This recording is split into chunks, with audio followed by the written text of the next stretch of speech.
जाऊ शकत नाही. त्यांनाही त्या ठिकाणी शोधलं जाईल आणि त्यांच्याकडनं देखील काय त्यांचं म्हणणं आहे, काय कशा पद्धतीने हे सगळं झालं याची शहानिशा केली जाईल. हे मला आपल्याला अतिशय नम्रतापूर्वक सांगायचं आहे. यांच्याशी काहीतरी मुख्यमंत्री एकनाथ शिंदे यांचं बोलणं झालेलं आहे काय? होय, ते बोलणं झालेलं आहे. त्याच्या संदर्भामध्ये नंतर पाहणी वगैरे सगळं झाल्यानंतर त्याच्याबद्दलची स्पष्ट भूमिका, कारण राम सुतारांनी अनेक पुतळे उभे केलेत, आपल्याला सगळ्यांना माहिती आहेत.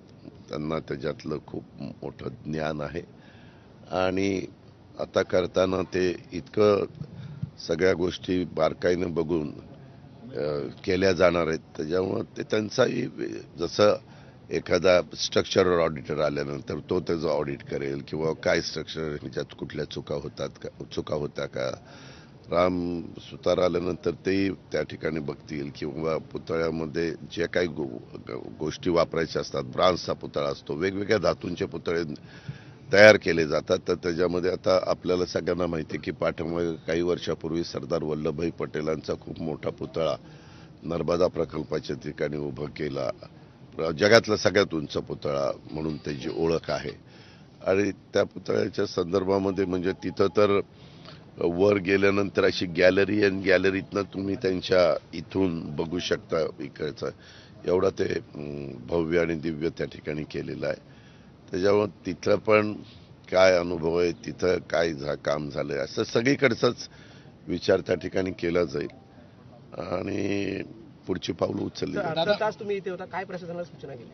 नाही, प्रशासनाला नाही, प्रशासनाकडनं मी समजून घेतलं. मी काय सूचना दिल्या त्यांच्याकडनं समजून घेतलं, काय झालं, कसं झालं, कशा पद्धतीनं होतं हे समजून घेतलं. मला ज्या काही माझ्या मनामध्ये शंका कुशंका होत्या त्याच्याबद्दलचे प्रश्न मी त्यांना विचारले, त्याची उत्तरं ते देत होते. दादा, आपल्या मनामध्ये शंका आहेत, तशाच महाराष्ट्राच्या मनामध्ये देखील अनेक शंका आहेत की संबंधित कंपनीला जे टेंडर दिलं होतं, जे काम करायला दिलं होतं, त्याचा सल्ला कुणी नेमका दिला, हे नौदलापर्यंत हे कॉन्ट्रॅक्टदार कुणी पोहोचवले, अनेक प्रश्न आहेत ते महाराष्ट्राच्या. त्याबद्दल संपूर्ण चौकशी त्या ठिकाणी केली जाणार आहे. चौकशीला सुरुवात त्या ठिकाणी केली गेलेली आहे.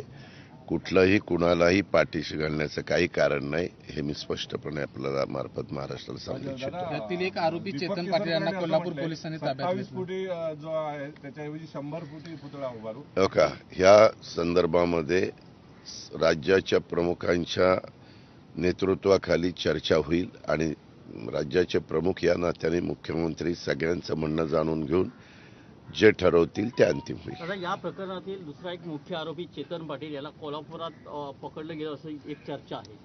मी सांगितलं ना, पोलीस डिपार्टमेंट त्यांचं काम करतं चौकशी करण्याचं.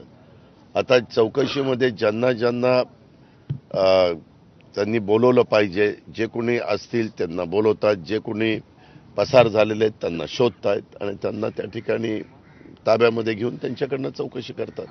चौकशी करणाऱ्या व्यक्ती जोपर्यंत आम्हाला रिपोर्ट देत नाही की असं असं आहे, तोपर्यंत आम्ही काय सांगणार आहे. चौकशी तर होऊन दिली पाहिजे ना.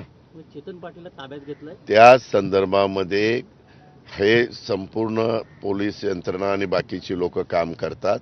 यामध्ये मी काही आपल्याला सांगू इच्छित नाही की बाबा ह्याला ताब्यात घेतलं.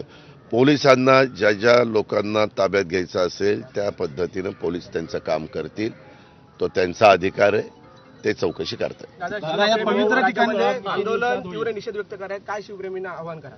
काय शिवप्रेमी आंदोलन निषेध व्यक्त करतात महाराष्ट्रामध्ये? आम्ही त्यांना सांगितलेलं हे घडताच काम. मी तर महाराष्ट्राच्या 13 कोटी जनतेची माफी मागितली. ह्याच्या संदर्भामध्ये मला हे नेव्हीने केलं, हे PWने केलं, हे असला वाद घालण्यात आता काही अर्थ नाही. पहिल्यांदा संपूर्णपणे व्यवस्थितपणे चौकशी करून पुन्हा इथं महाराजांचा एक चांगल्या पद्धतीनं भव्य दिव्य अशा पद्धतीनं स्मारक झालं पाहिजे, पुतळा उभा राहायला पाहिजे. त्या प्रकारे तिथं हे त्या प्रकारे सरकारने लक्ष घातलंय. राज्याच्या मुख्यमंत्र्यांनी काल पण बैठक बोलवली, परवा पण बैठक बोलवली, त्यांनी पण काही सूचना दिलेल्या आहेत. काल रात्री माझंही CM साहेबांशी बोलणं झालं, त्यावेळेस देवेंद्रजी पण होते.